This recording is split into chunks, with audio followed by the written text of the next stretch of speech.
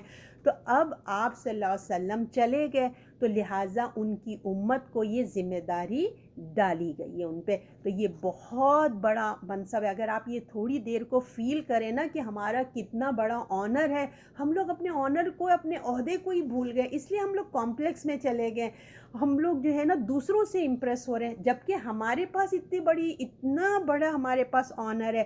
تو ہمیں اپنی افضیلیت کا معیار ہم کو سمجھنا چاہیے کہ جو اللہ نے ہمیں فضیلت کا معیار بخشا ہے, ہم نیکی کیا ہے, وہ ہماری فضیلت کب آئے گی جب ہم نیکی کا حکم دیں اور برائی سے روکیں. اگر ہم نے یہ کام نہ کیا, صرف دیکھیں ہم اپنی عبادات میں لگے رہے, اپنی نمازوں میں لگے رہے, ہے نا, تو کیا ہوگا, ہم اپنی نماز روزہ ہم اسی چیزوں میں تسبیحوں میں لگے رہے تو کس کو فائدہ ہو رہا ہے؟ آپ کی نماز سے تو آپ کو فائدہ ہوگا نا, آپ کے روزے رکھنے سے آپ کو فائدہ, مجھے کیا فائدہ؟ آپ نماز پڑھ رہے تو مجھے کیا فرق پڑ رہا ہے بتائیے؟ آپ اپنے جان نماز پہ تسبیحاں پڑھ رہے, مجھے تو کوئی فائدہ نہیں ہو رہا ہے, یہ تو آپ کی ذات کو فائدہ ہو رہا ہے. تو اسی لیے نیکی کا حکم برائی سے روکنا جو ہوتا ہے نا تب ہوگا جب ہم الحمدللہ نماز بھی پڑھیں, روزہ بھی رکھیں, زکوٰۃ بھی دیں, حج بھی دیں, سب اللہ کے احکامات کو مانیں, اور ساتھ ساتھ ہم جھوٹ کو بھی چھوڑیں, غیبت کرنا چھوڑیں, ہے نا, اور بے ایمانی نہ کریں, دیانت داری کریں, اچھے کام کریں. تب ہمارے اخلاق سے, ہمارے اعمال سے دوسروں کو فائدہ ہوگا, ہے نا. تو تب ہے فائدہ, میری نمازوں سے فائدہ نہیں. میرا دوسرے کو فائدہ کب ہوگا؟ جب میں جھوٹ نہیں بولوں گی, کسی کی غیبت نہیں کروں گی, کسی کی بے عزتی نہیں کروں گی, کسی کی چغلیاں نہیں کروں گی, تب دوسرے پرسن کو فائدہ ہوگا. تو یہ ہمارے عمل سے دوسروں کو ایک ترغیب ہوگی, دوسروں کو ایک سمجھے ایک تبلیغ ہوگی, ہے نا. تو جو یہ کیریکٹر ہے ہمارا وہ لوگوں کے سامنے آئے گا. نیکی کا حکم دینا, دیکھیے نیکی کا حکم کرنا بہت آسان ہے, ایسا کام ہے جس کو دیکھیے ہم کسی غیر مسلم کو بھی کر سکتے ہیں, اتنا آسان ہے. اچھی بات کرنا کس کو برا لگتا ہے؟ کوئی سب میٹھے میٹھے سن لیتے ہیں کہ ہاں بہت اچھی بات کی تم نے, بہت اچھی کی.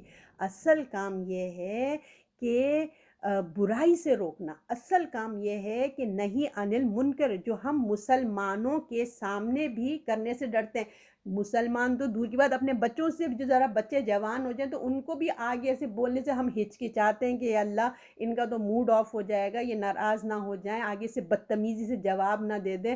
ہر ماں یہ فیل کر سکتی ہے, ہر باپ یہ فیل کر سکتا ہے. تو جب بچہ بدتمیز ہو, اگر اس کو ہم کوئی برائی سے منع کرنے کی جائے نا تو پہلے ہم سوچتے ہیں کہ یا اللہ یہ ہمارے اٹھ کے بدتمیزی سے جواب ہی نہ دے دے, یا ناراض ہو کے گھر سے نہ چلا جائے. بہت سارے شک شیطان ہمارے دل میں ڈالتے. تو اصل تو بات یہی ہے کہ برائی سے روکنا, تو یہ ذمہ داری کو ہم نے چھوڑ دیا ہے دراصل. تو اللہ تعالیٰ اس اللہ کے جو ایک گروہ ہے, اللہ نے, ہم نے پچھلی آیت میں پچھلے لاسٹ ویک کے سبق میں پڑھا تھا نا, اللہ نے کہا ایک گروہ تو ہونا ہی ہونا چاہیے, کیونکہ اللہ نے فرما دیا ہے کہ وہ ہمیشہ ہونا لازمی ہے. اور باقی جو ایک گروہ تو اپنا کام کرے گا ہی, لیکن ہر ایک اپنے اپنے دائرے میں کام کرے گا, ٹھیک ہے نا.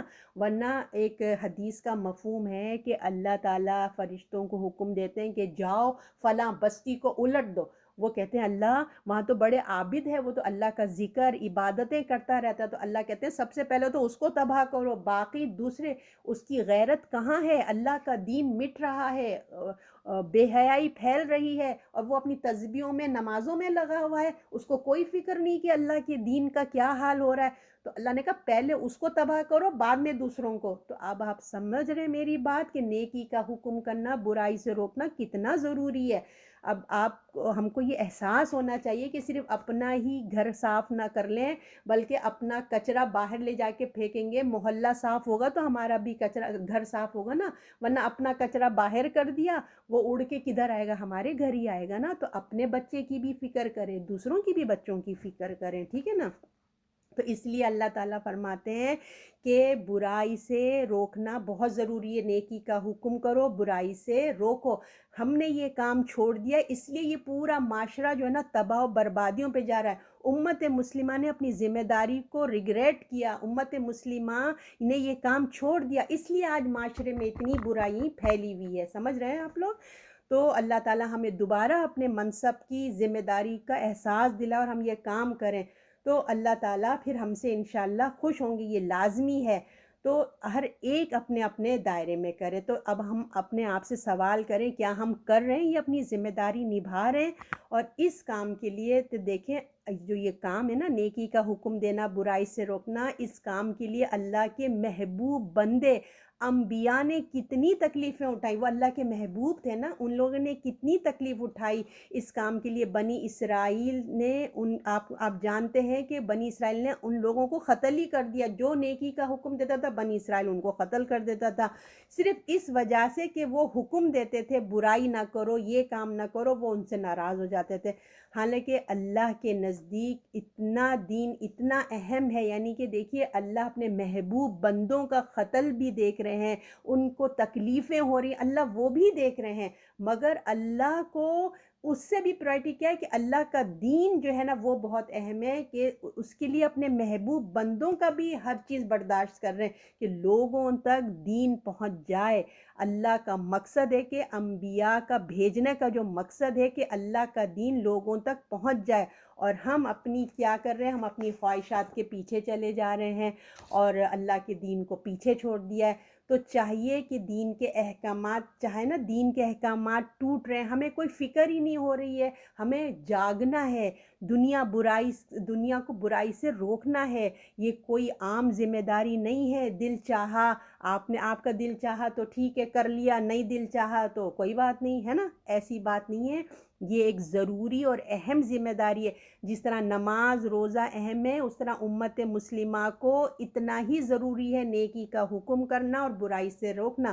ہم کو دی گئی ہے، کیونکہ قرآن میں جنت میں جانے کے آپ کو پتہ ہے نا 4 شرط ہیں، جو سورۃ والعصر میں بتا دیے گئے۔ اگر جنت میں جانا ہے آپ کو، مجھ کو، ہر ایک کو جانا ہے نا جنت میں، یہ تو نہیں ہے کہ بھائی وہ علماء ہی جائیں گے اور آپ آرام سے بیٹھے رہیں گے، نہیں، ہر ایک کے لیے اللہ نے شرط رکھی ہے۔ اگر تمہیں جنت میں جانا ہے تو زمانے کی قسم اللہ تعالیٰ نے کھا لیا ہے، اس زمانے نے دیکھیے حضرت نوح علیہ السلام کی قوم کا تباہ ہونا دیکھا، فرعون کا، صالح علیہ السلام، سمود کی قوم کو، ہر ایک کو تباہ ہوتے ہوئے اس زمانے نے دیکھا۔ وہی سورج ہے، چاند ہے، سب نے وہ گواہ ہیں، انہوں نے دیکھا ہے کہ کس طرح جس نے اللہ کی نافرمانی کی وہ تباہ و برباد ہو گئے۔ مگر جو 4 چیزیں اپنائے گا، ایمان، عمل صالح، نیک بات کا حکم کرنا اور برائی سے روکنا اور حق بات پہ صبر کرنا، اگر آپ اور میں چاہتے ہیں، اگر ہم جنت میں جانا چاہتے ہیں تو یہ 4 چیزیں ہر ایک مسلمان کے اوپر لازم ہے۔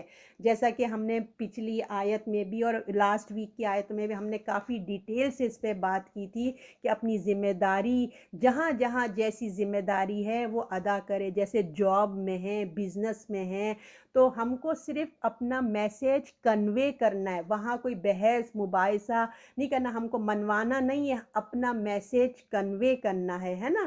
میں نے جیسے ہم نے ابھی ڈسکس بھی کیا تھا کہ جاب اور جو آنر ہوتا ہے، جو بڑا ہوتا ہے، وہ اپنی ذمہ داری سے اپنے لا اینڈ آرڈرز کو وہ کرے گا۔ تو ہم اپنے کولیگس ہو، اپنے اسکول میں جو فرینڈز ہیں یا بزنس پارٹنرز ہیں جو ہم ایک لیول پہ ہیں، تو ہم ان کو کیا کہیں گے؟ اپنا میسیج کنوے کریں گے اپنی آنیسٹی کے ساتھ، اپنا اچھے کردار کے ساتھ، کہ ایک مسلمان ہے تو جھوٹ نہیں بولتا، اپنے وعدے کو پورا کرتا ہے، کسی کے ساتھ برا نہیں کرتا. تو یہ ہم اپنا میسیج ان تک بھی بتائیں گے، اور ان کے ساتھ بحث مباحثہ نہیں کریں گے، اپنا بس میسیج کنوے کر دیں گے. حکم کہاں چلے گا؟ حکم جو ہے نا وہ باپ دے گا اپنے گھر میں، کیونکہ باپ قوام ہے، باپ بڑا ہے، باپ کے انڈر کنٹرول اس کی بیوی ہے، اس کے بچے ہیں، وہ قوام ہے، وہ حکم دے سکتا ہے نا. اگر بچہ 7 سال کا ہو جائے تو وہ اپنے بچوں کو عادت ڈالے گا نماز کی، اور اگر جب 10 سال کا ہو جائے گا تو اللہ کا کیا حکم ہے؟ اس کو اگر وہ نہیں پڑھتا تو اس کو مارو بھی اگر وہ نہیں پڑھتا. اور جو حکمران ہے نا، باپ تو ہو گیا اپنے گھر میں، اور جو حکمران ہے، جو لیڈرز ہیں، جو بڑے ملک کے جو بڑے صدر ہیں، بادشاہ ہیں، اس کے پاس ہے پاور. وہ اپنے کنٹری میں زنا ہے، جوا ہے، شراب کے اڈے، ہر برے کام کو وہ روکے گا. یہ اس کی وہ ہے، یہ اس کے پاس کنٹرول ہے اس چیز کا، وہ کرے گا. اور باقی جتنے بھی اب ہم ہیں، بیویاں ہیں یا اولاد ہیں یا اور جو رشتے ہیں، تو ہم دیکھیں ہم صرف ایک دوسرے کو نصیحت کر سکتے ہیں. جیسے بچے ہیں، اگر ماں باپ صحیح راستے پہ نہیں ہے تو وہ ان کے اوپر حکم تو نہیں چلا سکتے نا، وہ ان کے سامنے عرض کریں گے، ان کے سامنے اچھے سے بیان کریں گے، ایسے ہی کریں گے، اور نصیحت کریں گے، پیار و محبت سے اچھے طریقے سے بات کریں گے. تو ہم اپنے گھر میں، محلے میں، جاب میں، ہر جگہ اپنے اچھے معاملات اخلاق کے ساتھ ہم کریں گے، ٹھیک ہے نا. اور پھر اللہ تعالیٰ ہم سے انشاءاللہ تعالیٰ جب ہم یہ کام کریں گے تو ہمارے معاشرے سے برائیاں دور ہوں گی انشاءاللہ تعالیٰ. تو اس کائنات کا محبوب لوگ کون ہیں؟ اللہ کے کون ہے محبوب لوگ؟ انبیاء. اور ان کی ذمہ داری، ان کا کام کیا تھا؟ اس سے بھی زیادہ محبوب کیا کام تھا کہ اس دنیا میں وہ کیوں آئے تھے؟ کہ وہ لوگوں کو نیکی کا حکم دیتے تھے اور برائی سے روکتے تھے، یہی کام تھا نا. تو اس سے زیادہ وہ محبوب کام اتنا تھا اس دنیا میں ہو سکتا کیا ہو سکتا ہے بتائیے؟ اس دنیا کا محبوب ترین کام یہ ہے، اور نبی نے ہم تک یہ پہنچایا ہے. تو اس ذمہ داری کو ہمیں پورا کرنا ہوگا، اور ہم سے یہ پوچھا جائے گا. جو نبی تھے نا وہ اپنی ذمہ داری پوری کر کے چلے گئے، انہوں نے ہم تک پہنچا دیا یہ کام. اب آپ سے، مجھ سے پوچھ ہوگی کہ ہم نے یہ کام کیا کہ نہیں کیا.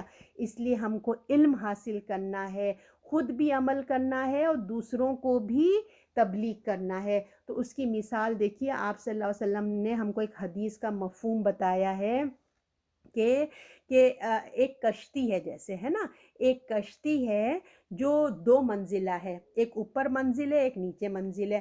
تو اوپر والوں کے پاس جو ہے نا پانی ہے، یہ رسول اللہ کی حدیث کا مفہوم بتا کر رہی ہوں کہ اوپر والوں کے پاس پانی ہے، تو جو نیچے والے ہیں نا ان کو پانی لینے کے لیے بار بار اوپر جانا پڑتا ہے، سیڑھی پہ سے چڑھ کے جانا پڑتا ہے. تو جو بھی نیچے والوں نے سوچا یہ کیا ہم بار بار اوپر جا جا کے پانی لیتے رہیں، تو کیوں نہ ہم اپنے ہی جو ہے نا نیچے ایک سوراخ کر لیتے ہیں کشتی میں، ہم پانی آرام سے لے لیتے ہیں، ہمیں کیا ضرورت پڑی ہم اوپر جاتے رہیں، کیوں نہ ہم ایک کشتی میں سوراخ کر لیتے ہیں. اب اس بات کا نا اوپر والوں کو پتہ چل گیا کہ یہ نیچے والے جو ہیں سوراخ کرنے لگے اور پانی وہیں سے لے لیں. تو اب بتائیے، اگر جب اوپر والوں کو یہ بات پتہ چل گئی کہ نیچے کشتی والے سوراخ کر رہے ہیں، تو اوپر منزل والوں کا کیا کام تھا؟ کیا وہ یہ کہتے ارے ہمیں کیا، وہ اپنے گھر میں تو سوراخ کر رہے ہیں نا، ہمارا گھر تو اچھا سا ہے، ہمیں تو کوئی ضرورت نہیں ہے، وہ اپنے کام سے کام رکھیں، ہم کسی کے معاملے میں کیوں بولیں؟ مائنڈ یور اون بزنس جسے کہتے ہیں نا، کام رکھنا، ہمارا کیا بگڑے گا؟ وہ اپنے گھر میں کر رہے ہیں، جو کرنا ہے وہ اپنا کر رہے ہیں. تو کیا ہوگا سوچئے، اگر وہ اس کو روک لیں گے نا، تو اگر وہ نیچے سوراخ کشتی میں کرنے سے روک لیں گے تو وہ خود بھی بچیں گے اور ان کو بھی بچا لیں گے. تو آپ کو پتہ ہی ہے کہ جب کشتی میں سوراخ ہوگا تو ساری کی ساری کشتی ڈوبے گی نا. اگر جن کو پتہ چل گیا کہ وہ ایسا کام کر رہے ہیں، اگر وہ ان کا ہاتھ روک لیں، خود بھی بچیں گے اور ان کو بھی بچا لیں گے، ورنہ دونوں ڈوبیں گے. تو یہ مثال نیکی کا حکم دینا اور برائی سے منع کرنے کے لیے رسول اللہ نے ہمیں سمجھایا ہے. اگر ہم صرف اپنے بچوں کی فکر کریں گے، دوسروں کی نہیں کریں گے، خالی میں کریں گے، دوسروں کو نہیں کریں گے، تو پھر یہی حال ہو جائے گا معاشرے کا نا. تو ہمارے بچے بھی تو دیکھیں باہر جاتے ہیں نا، تو اس لیے ہمیں سب کی فکر کرنی چاہیے، اللہ کے دین کو آگے بڑھانا چاہیے۔ اس لیے اللہ تعالیٰ نے ہمیں بار بار کہا ہے کہ اب امر بالمعروف نہی عن منکر کرو، اپنا علم حاصل کرو، اس کے لیے ضروری ہے۔ تو آپ دیکھیے کہ جیسے علم اور عمل ایک جوڑا ہے نا، ایک جوڑا ہے یہ، اور اسی طرح عمل بالمعروف نہی عن المنکر، یہ بھی ایک دوسرے سے مل کے جوڑا بنتے ہیں۔ تو اس کے لیے ہمیں علم کے لیے بہت ضروری ہے، جیسے علم کے لیے عمل ہے، ورنہ خالی خلی علم جو ہے نا، وہ جو بنی اسرائیل، سورہ بنی اسرائیل میں آئے نا کہ گدھے کے اوپر اتنی ہیوی ہیوی ڈگریاں رکھ دو، بڑی بڑی کتابیں رکھ دو، گدھے کو اثر نہیں ہوتا، اس کو پتہ ہی نہیں کہ میرے اوپر اتنی اچھی کتابیں ہیں میرے اوپر۔ تو اسی طرح جو علم جو عمل کے بغیر ہوگا نا، تو بس وہ ایسی ہی مثال اللہ نے دی ہے، تو اس کا کوئی فائدہ نہیں ہے، بغیر علم عمل کے کوئی فائدہ نہیں ہوتا۔ اور عمل اگر علم کے بغیر ہو، اگر ہم عمل تو کر رہے ہیں، نماز بھی پڑھ رہے ہیں، روزہ بھی رکھ رہے ہیں، مگر ہم کو علم ہی نہیں کہ کیسے پڑھنا چاہیے، ہمیں علم ہونا چاہیے نا کہ جو رسول اللہ کا طریقہ ہے اس طریقے سے پڑھنا چاہیے، تبھی تو فائدہ ہوگا، ورنہ کیا ہوگا، بغیر وضو کے نماز والی مثال ہو جائے گی۔ اس لیے ہمیں علم کے ساتھ عمل اور عمل کے ساتھ علم، یہ دونوں ایک دوسرے کے ساتھ بہت ضروری۔ صرف علم خالی خلی کوئی ہمیں فائدہ نہیں دے گا، وہ ہمارے اوپر ایک بوجھ ہے اور اس کا جواب دینا ہے، اور عمل کریں گے اور علم نہیں ہوگا تو ہم جہالت والے عمل کریں گے، تو صرف علم ایک بوجھ ہو جائے گا۔ لہٰذا دونوں مل کے دونوں مل کے ایک ریپریزنٹ کرتے ہیں۔ اسی طرح ہم نیکی کا حکم بھی دیں گے اور برائی سے روکیں گے، صرف اچھی اچھی باتیں بتا کے، میٹھی میٹھی باتیں بتا کے لوگوں کو دھوکہ نہیں دیں گے، بلکہ اس کے سائیڈ افیکٹس بھی بتائیں گے کہ بھائی صرف یوں ہی ٹھنڈے ٹھنڈے جنت نہیں مل جائے گی کہ بھائی یوں ہی تم بس تسبیحاں پڑھتے رہو، بس تمہیں اتنی دفعہ یہ پڑھ لو، اتنی بس میٹھی میٹھی باتیں بتا رہے ہیں لوگوں کو کہ تمہیں اتنے نوافل پڑھ لو تمہاری زندگی کے گناہ معاف، تم یہ تسبیحاں پڑھ لو تم جنت میں چل جائیں گے۔ ان کو یہ نہیں بتا رہے ہیں کہ دوسرا سائڈ بھی بتاؤ کہ یہ نہیں کرو گے تو اس کے رزلٹ کیا ہے، تو دونوں کام کرنا ہے، سمجھ آ رہی ہے نا؟ تو دیکھیں میں نے اسی لیے آپ کو اتنی ڈیٹیل سے ساری باتیں بتائیے کہ ہمیں سمجھ آ جائے یہ آیت، ورنہ تو میں یوں ہی گزر جاتی نا کہ بھئی نیکی کا کام، اللہ کہہ رہے ہیں کہ نیکی کا حکم دو برائیوں سے روکو، تو کوئی فائدہ نہیں۔ اگر صرف یہ کہہ کر ہم گزر جائیں اور اس سے آنکھ چرا لیں، تو اللہ تعالیٰ مجھے آپ کو جو ہے نا عمل کی توفیق دے اور آج ہی سے اپنا مشن شروع کر دیں۔ اب آگے کا حصہ ہے، اور اگر اہل کتاب ایمان لاتے تو ان کے لیے بہتر تھا، ان میں سے کچھ ایمان پر ہیں اور ان میں سے اکثر نافرمان ہیں۔ اب اللہ تعالیٰ فرما رہے ہیں کہ دیکھو اگر اہل کتاب بھی نا اگر ایمان لے آتے، قرآن پر ایمان لے آتے تو یہ ان کے لیے بہت بہتر ہوتا ہے نا، اور مگر ان میں سے کچھ نے مانا، اور مگر زیادہ تر کیا ہیں، انہوں نے نہیں مانا، حالانکہ اللہ نے ان کو تو موقع دیا تھا، ان کے پاس رسول آئے، موقع دیا، مگر انہوں نے اپنے سے انکار کر دیا، اکثر جو ہیں وہ نافرمان ہو گئے۔ اب آیت نمبر 111 ہے، تمہارا کچھ نہ بگاڑ سکیں گے زبان سے ستانے کے سوا، اور اگر تم سے لڑیں تو پیٹھ پھیر کے چلے جائیں، ان کی مدد نہیں ہوگی۔ اب یہاں پہ جو ہے مسلمانوں کو تسلی دی جا رہی ہے کہ تمہیں نا یہ جو کفار ہیں یا اہل کتاب ہیں، یہ تمہارا کچھ نقصان نہیں پہنچا سکتے، کیونکہ اللہ کی مدد جو ہے نا وہ اپنے نبی کی ساتھ ہے، ان کی نبی کے ساتھ اللہ کی مدد ہے، مگر جو ہے ان کے نبی ان کے ساتھ ہے نا، رسول اللہ اس وقت ہے تو نبی کے ساتھ اللہ کی مدد ہے۔ ہاں تم کو یہ ذہنی ٹارچر کر سکتے ہیں، ہوتا ہے نا کہ پتہ نہیں اب کیا پلان کر رہے ہیں، اب کیا کریں گے، کوف تو پتہ نہیں کب کیا کر دے، ایک ذہنی ٹارچر تو تمہیں ہو سکتا ہے، مگر یاد رکھو کہ سچائی کے مقابلے میں نا وہ تمہارا کچھ نہیں کر سکتے۔ اور جو ہے ایسے موقع پہ صحابی دعا کیا کرتے تھے، حسبی اللہ نعم الوکیل، کہ اللہ ہمارے لیے کافی ہے، وہی اچھا مولا ہے، تو مگر کچھ نہیں تمہارا کر سکیں گے۔ جب یہ قتال کے لیے آئیں گے نا، تمہارے لیے لڑنے کے لیے آئیں گے، تو یاد رکھو یہ بھاگیں گے، پیٹ پھیر کے بھاگیں گے، کیونکہ صحابہ کا ایمان، رسول اللہ کی قیادت، جو بہادری اللہ کے ماننے والوں میں ہوتی ہے نا، وہ کافروں کے اندر تھوڑی ہوتی ہے، وہ ایمان کا جذبے سے مسلمان لڑتا ہے، وہ کفار کے اندر نہیں ہے، اس لیے وہ پیٹ پھیر کے بھاگ جائیں گے وہ لوگ۔ تو اللہ تعالیٰ جو ہے نا یہ بنی اسماعیل کو ایک طرح سے تسلی بھی دے رہے ہیں، تم اب جس مقام پر ہو ایمان اور عمل سے، وہ خیر امت جو نا کوئی دشمن تمہارا کچھ نہیں بگاڑ سکتا، تم اتنے تمہارے اندر ایمان ہے، اس کے اندر تم حوصلہ رکھو، یہ تمہیں اذیت تو دیں گے، یہ صحابہ لوگوں کو اللہ تسلی دے رہے ہیں اس وقت، یہ تمہیں اذیت تو پہنچائیں گے، تمہارا بھی تو امتحان ہے، تمہیں بھی امتحان سے گزرنا ہے، تو یہ تمہیں معمولی اذیت تو دیں گے مگر اپنی زبان سے، اپنی چیپ حرکتوں سے، مگر انہوں نے آگے بڑھ کر اگر تمہیں مٹانے کی کوشش کی تو ان کی کوئی مدد اللہ نہیں کرے گا۔ یہ وہ خوشخبری ہے جو قرآن نے ان کو بتا دیا تھا۔ حالانکہ دیکھیے آج تو تم دشمنوں میں گھرے ہوئے ہو، دشمنوں کے درمیان تھے اس وقت صحابہ، ایک کے بعد ایک جنگیں ہو رہی تھیں، تو اللہ اس وقت خوشخبری دے رہے ہیں کہ تم کامیاب ہو کے رہو گے، اور تم کچھ ایسی حالتوں سے گزر رہے ہو، مگر اطمینان رکھو، آج تمہارے حالات ایسے ہیں نا، مگر تم اطمینان رکھو کہ ان کا جو ہے نا ان کا تمہارا وہ کچھ نہیں بگاڑ سکیں گے، تم ہمیشہ کامیاب رہو گے۔ اگر انہوں نے تمہیں مٹانے کی کوشش کی، اللہ کی مدد تمہارے ساتھ ہوگی، اگر وہ آئے لڑنے ان کو کسی کی مدد نہیں ہوگی، وہ بھاگ جائیں گے۔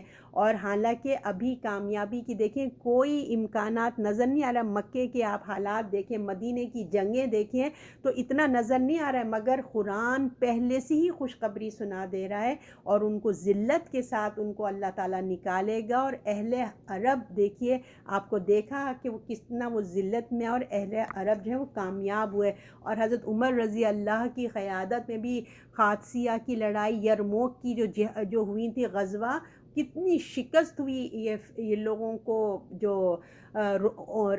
رومن امپائر وغیرہ تھے، ان کو قیصر کسریٰ یہ سب کو اتنا یہ لوگ تباہ و برباد شکست ہو گئی۔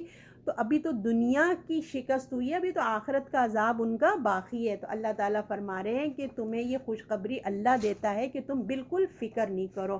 اب آیت نمبر 112، مار دی گئی ان پر ذلت جہاں دیکھے جائیں گے، سوائے جنہوں نے عہد لے لیا اللہ سے، اور عہد لیا لوگوں کا، یعنی کہ ان کے عہد سے مطلب ہے کسی نے، اللہ نے مدد کی یا لوگوں نے مدد کی، انہوں نے کمایا غصہ اللہ کا، لازم کر دی اللہ نے ان پر مسکنت، اور یہ اس لیے کہ وہ اللہ کی آیات کا انکار کرتے رہے اور ناحق پیغمبروں کو قتل کرتے رہے، یہ اس لیے کہ انہوں نے نافرمانی کی اور حد سے نکل جانے والے تھے۔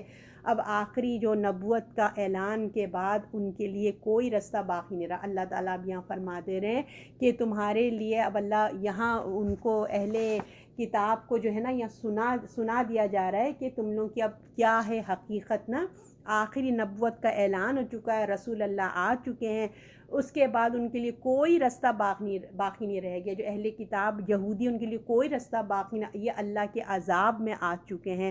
وہ رسول کے آنے سے پہلے میں نے آپ کو بتایا تھا نا کہ کتنا انتظار کرتے تھے کہ جب وہ آئیں گے ان کے لیے دعائیں مانگتے تھے، جب رسول آ گئے تو انکار کر دیا، تو اب آخری رسول آ گئے ہیں، اور جو انہوں نے انکار کیا اب ان کے لیے اب عذاب ہی تیار ہے۔ جنہوں نے رسول کا انکار کیا، انہوں نے نبوت کا انکار کیا، ایک ہی رستہ ہے کہ اس عذاب سے بچنے کا، کہ اگر وہ ایمان لے آئیں، ہے نا، اور ہر جگہ ورنہ ان کی رسوائی ہوگی، رسوائی کا سامان ہے پڑے گا۔ وہ اپنے علم اور ہنر کے باوجود، یہ یہودی آپ کو پتہ ہے کتنے نالجبل ہیں، آج بھی دیکھ لیں، اپنے علم، ہنر اور دولت، خود مختاری، ہر چیز کے باوجود اللہ نے کہا ان کے اوپر ذلت، محتاجی مار دی گئی، وہ اب عزت و احترام وہ پا ہی نہیں سکیں گے۔ اس کے نکلنے کا ایک ہی راستہ ہے کہ وہ اللہ کی رسی کو مضبوطی سے تھام لیں۔ آج بھی ان کو دعوت ہے کہ وہ اللہ کے دین کو قبول کر لیں، قرآن کو ایکسیپٹ کر لیں، رسول کو ایکسیپٹ کر لیں، دین کو تھام لیں، ان کا جو ہے ان کا ساتھ دیں، جنہوں نے اللہ کی رسی کو مضبوطی سے تھاما، یعنی کہ مسلمانوں کے ساتھ ہو جائیں، یعنی کہ صحابہ کرام، اگر ہم اس دور کو دیکھیں تو وہ صحابہ کرام کی جماعت کا ساتھ دیں، رسول اللہ کے ساتھیوں کے ساتھ مل جائیں، یا پھر کوئی دوسری قوم ان کی مدد کرے، ورنہ ان پر ذلت، محتاجی مار دی گئی ہے۔ اللہ کے غضب پہ وہ آ چکے ہیں۔ ایسا کیوں ہوا کہ وہ اللہ کی غضب میں آ گئے ہیں؟ اس لیے دیکھیں کہ یہ جو ہے نا ذلت کیوں ان پہ ماری گئی ہے، جو یہودیوں کے پاس ذلت کیوں، وہ اللہ سے، میں نے آپ کو جیسے بتایا، وہ اللہ سے دعائیں مانگتے تھے کہ اللہ جلدی سے ہمارے نبی کو بھیجے جس نے آنا ہے، ہم قتال کریں گے، ہم دین کا غلبہ کریں گے، انتظار کرتے تھے، اور عرب لوگوں کو دھمکیاں دیتے تھے۔ اور پھر آپ کو پتہ ہے کہ جب رسول آ گئے تو لوگ کیسے حسد میں انہوں نے مکر گئے۔ عرب کے لوگ ایمان لے کے آگے، جن کو وہ دھمکیاں دیتے تھے، عرب ایمان لے کے آگے، اور انہوں نے جو یہ انتظار کرتے تھے، الٹا ہی قصہ ہو گیا۔ عرب لوگ جو جانتے بھی نہیں تھے وہ ایمان لیا، اور جو انتظار کر رہے تھے انہوں نے انکار کر دیا۔ اس وجہ سے بنی اسرائیل پہ ذلت مار دی گئی تھی۔ اللہ نے ان کو کوئی سہارا، اللہ نے کہا کوئی تمہیں سہارا نہیں دے گا، وہ سکون کا سانس لے ہی نہیں سکتے کہ جب تک اللہ کوئی انتظام نہ کر دے نا، یا ان کو یہودیوں کو پناہ نہ دے دے، اللہ ہی کوئی انتظام کر دے۔ اس کے علاوہ ان کی ذلت ان کا مقدر ہے، اللہ تعالیٰ نے کہہ دیا، یعنی کہ اللہ ہی کوئی بندوبست کرے، کو اللہ کرے، یا لوگوں کو اللہ تعالیٰ کوئی وسیلہ بنائے تو بنائے، ورنہ ان پہ ذلت چسپاں کر دی گئی ہے۔ حضرت عیسیٰ کے ساتھ انہوں نے کیا کیا، آپ سب جانتے ہیں، ان کو کس طریقے سے ان کے ساتھ غداری کی۔ پھر یہ لوگوں نے 2000 سال تک ان کو ذلت کی زندگی گزاری ہے۔ یہ تو آپ اور ہم نے وہ دور نہیں دیکھا ہے نا، اللہ کہہ رہا ہے، قرآن کہہ رہا ہے کہ یہ 2000 سال تک ان کی زندگی ذلت کی زندگی تھی۔ پھر 1917 میں جب یہودی کو اسرائیل آباد ہوا نا، یہودیوں نے اسرائیل آباد ہوا، ان کی اجازت ملی، انہوں نے سکون کا سانس ملا۔ 1917 میں کہتے ہیں، جو ہسٹری اس میں لکھی تھی میں آپ کو بتا رہی ہوں، ان کو جب اجازت ملی انہوں نے اسرائیل آباد کیا، پھر ان کو جا کے تھوڑا سکون ملا۔ پھر 1967 میں عرب سے جنگ انہوں نے ہار دی، شکست ہو گئی ان کو، ٹھیک ہے نا۔ پھر انہوں نے کیا کیا، اسرائیل کو اور بڑا کر لیا۔ تو ہم جس وقت ہم ہیں نا، آپ اور میں، ہم جو یہودیوں کو دیکھ رہے ہیں، ان کا اتنا ہائی اسٹیٹس دیکھ رہے ہیں، یہ بہت بہتر وقت ہے ان کا، ورنہ تو 2000 سال تک وہ ذلت کی زندگی گزار رہے تھے۔ 500 سال تک تو یہودی بیت المقدس میں داخل ہی نہیں ہو سکتے تھے۔ آپ کو پتہ ہے عیسائیوں نے، کیونکہ عیسائی یہی کہتے ہیں نا کہ یہ ہمارے نبی کے قاتل ہیں، حضرت عیسیٰ علیہ السلام کو انہوں نے سولی پہ چڑھایا ہے، وہ ان کو قاتل سمجھتے تھے۔ پھر 1917 میں جو پوپ تھا، ان کا جو پوپ بڑے ہوتے ہیں نا، جو ان کے بڑے علماء ہوتے ہیں پوپ، ان کا گناہ معاف کیا، ان کو اجازت ملی، تب جا کے وہ آئے۔ پھر حضرت عمر رضی اللہ نے بیت المقدس کو فتح کر لیا تھا، الحمدللہ۔ پھر حضرت عمر رضی اللہ نے نا اس کو انٹرنیشنل کر دیا تھا کہ تم بھی آ جاؤ، تم بھی آ جاؤ، سب آ کے، کیونکہ تینوں کا مذہب وہاں پہ ہے نا، تینوں کی بڑی بڑی مقدس جگہیں ہیں۔ تو پھر مگر پھر بھی جب وہ چابی دے رہے تھے نا عیسائی لوگ حضرت عمر رضی اللہ کے حوالے، جب بیت المقدس کر رہے تھے، تو انہوں نے ایک شرط رکھی تھی حضرت عمر رضی اللہ سے، انہوں نے یہ معاہدہ کیا تھا کہ آپ یہودیوں کو اجازت تو دے رہے ہیں کہ آئیں اپنی مقدس جگہ کو دیکھیں، آنے کی تو حد تک ٹھیک ہے، مگر آپ ہم سے وعدہ کریں، معاہدہ کریں کہ ان کو یہاں رہنے کی اجازت نہیں دیں گے آپ۔ تو یہ معاہدہ چلتا رہا، حضرت عمر رضی اللہ نے اپنے معاہدہ کو کنٹینیو کیا، پھر سلطنت عثمانیہ تک یہ معاہدہ چلتا رہا۔ لوگوں نے حضرت جو نا عثمانی سلطنت کو کتنے بڑی بڑی رشوتیں دیں، آفر کری، اتنے بڑے بڑے رشوت دی، مگر حضرت عمر کے معاہدے کو انہوں نے نبھایا۔ سلطنت عثمانیہ نے حضرت عمر کے معاہدے کو مٹنے نہیں دیا، اس کو فالو کرتے رہے۔ آخر انہوں نے جب سلطنت عثمانیہ نہ مانی نا، تو اس کو ہی انہوں نے ختم کر دیا۔ آپ سب جانتے ہیں کہ کیا حال کیا سلطنت عثمانیہ کا، ختم کر دیا۔ اور اب تو 2023 میں آپ کو پتہ ہے نا، جو معاہدہ ہوا تھا 100 ایئرس کا، وہ ختم ہونے والا ہے، اور انشاءاللہ پھر سے، انشاءاللہ اللہ سے امید ہے کہ ہمارا اسلام پھر سے انشاءاللہ بحال ہوئے گا انشاءاللہ۔ تو پھر انہوں نے سلطنت عثمانیہ کو ہی ختم کر دیا، پھر لوگوں کے سہارے آباد ہو گئے۔ اب جو یہودی جو آباد ہے نا، اللہ کی ذلت تو ان کے اوپر ہے ہی، اور وہ جو آج آپ کو آباد لگتے ہیں نا، اس کے بیک پہ کون ہے؟ اللہ نے کہا نا، یا تو اللہ ان کو کوئی ٹھکانہ کو ذریعہ بنائے، یا پھر لوگ ان کو کوئی سہارا دے۔ تو عیسائی ان کا سہارا ہے۔ اگر آج یہ عیسائی ان کا سہارا چھوڑ دینا، تو پھر آپ دیکھیں گے یہ کہیں کے بھی نہیں رہیں گے. اللہ نے ان کو محتاجی مسکنت کی زندگی ان کے اوپر ڈال دی ہے. 2000 سال تک جو وہ در بدر پھرتے رہے ہیں. اور آپ کو پتہ ہے ہٹلر نے ان کے ساتھ کیا کیا تھا 20ویں صدی میں. آپ سب ہٹلر کا نام سنتے ہیں. اس نے اچھا کیا برا کیا مجھ سے ڈسکس نہیں کر رہے, مگر اللہ نے ان کے پاس ذلت مسلط اس آدمی کے ذریعے کی. اور بخت نصر نے بھی آپ سنے ہوں گے کہ کیا کیا. تو اللہ تعالیٰ یہ تو دنیا کا عذاب ہے نا, ابھی تو آخرت کا عذاب باقی ہے, اور ابھی تو ان پہ آخری کڑی آنی ہے ذلت اور محتاجی کی. تو پھر اللہ تعالیٰ جو ہے ان کو بتائیں گے کہ جو انہوں نے یہ حرکت کی تھی, اللہ تعالیٰ ان کے آخرت میں ان کا انجام ابھی باقی ہے. تو اللہ تعالیٰ یہی فرما رہے ہیں یہ اس لیے کہ وہ اللہ کی آیات کا انکار کرتے تھے. کیوں ان پہ ذلت اور مسکنت کیوں ماری گئی ہے, یہ اس کا جواب بتایا جا رہا ہے. یہ اس لیے کہ وہ اللہ کی آیات کا انکار کرتے تھے, ناحق پیغمبروں کو قتل کرتے رہے. یہ اس لیے کہ انہوں نے نافرمانی کی, حد سے گزر گئے. تو یہ ذلت جو ان پہ ماری گئی کوئی معمولی جرم نہیں تھا ان کا. یہ اللہ کی آیات کا انکار کرنا, پیغمبروں کو قتل کرنا, جان بوجھ کے اللہ کے نبیوں کا انکار کرنا کوئی معمولی بات نہیں تھی. تو اللہ تعالیٰ نے یہ حد درجہ لوگ کراس کر چکے تھے, اپنی حدوں کو کراس کر دیا تھا انہوں نے. تب اللہ نے کہا یہ حد سے نکل جانے والے ہیں, تو اس لیے اللہ نے ان کے اوپر ذلت محتاجی مار دی گئی ہے. آج یہ بظاہر ہمیں بڑے اسٹیٹس والے نظر آتے ہیں, مگر ان کے بیک پہ ابھی بھی مسلمانوں کا خوف ہے, کیونکہ ہماری قرآن میں لکھا ہے, ہمارے اللہ نے بتا دیا ہے, ہماری حدیثوں میں ہے. اور جب حضرت عیسیٰ علیہ السلام آئیں گے اور دجال سے مقابلہ ہوگا, تو یہ یہودیوں کا آخری جو کہتے ہیں کہ آخری ان کا خاتمہ ہوگا, ان کی جو آخری ان کی ذلت اور ان پہ جو عذاب آنا ہے نا وہ آئے گا. اور یہ بھی ہم نے حدیثوں میں پڑھا ہے کہ وہ غرقت کا ایک درخت ہوگا جس کے پیچھے وہ چھپ جائیں گے. تو وہ ایسا درخت ہوگا جو کہتے ہیں آج یہودی اتنے سارے لگا رہے ہیں. اگر آپ اپنے .com پہ ڈالیں گے نا, غرقت کر کے لکھیں گے, تو آپ کو وہ ٹری دکھائیں گے. ایسا بڑا سا ہے, بالکل جیسے نا بہت بڑا جیسے گھنا سا درخت ہے کہ اس کے پیچھے کوئی چھپے تو نظر نہیں آئیں گے. تو ان کے اس میں کہ وہ درخت ان کو پناہ میں دے گا شاید, تو اس لیے وہ اتنی تعداد میں کہہ رہے ہیں وہ درخت لگائیں گے. دیکھیں ان کو ہماری حدیثوں سے پہ کتنا بلیو ہے, ان کو اتنا یقین ہے, وہ ابھی سے فیوچر کی تیاری کر رہے ہیں. اور ہمارے پاس جو ہے کتاب, ہماری کوئی ہم اس کی وہی نہیں, قدر ہی نہیں ہے ہمارے پاس. اللہ تعالیٰ آپ کو مجھے بنی اسرائیل جیسی ذلت اور محتاجی سے بچائیں, اور ان کی جیسا نہ بنائے, بنی اسرائیل جیسا ہم کو نہ بنائے. جو اللہ نے ہمیں ذمہ داری دی ہے, جو عہدہ ہمیں اللہ تعالیٰ نے دیا عطا فرمایا ہے, اس کی ہم قدر کریں اور ہم اس پہ عمل کرنے والے بنیں. اللہ سے دعا کیجئے کہ اللہ ہم اللہ کے جو امر بالمعروف نہی عن المنکر ہیں, ہم اس کو بہترین انداز سے ادا کرنے والے بن جائے, تاکہ ہم اللہ کو آخرت میں کہہ سکیں کہ اللہ ہم یہ کام کر کے آئے ہیں. اللہ آپ سے مجھ سے یہ کام بہت اچھے طریقے سے لے لے. صدق اللہ العظیم.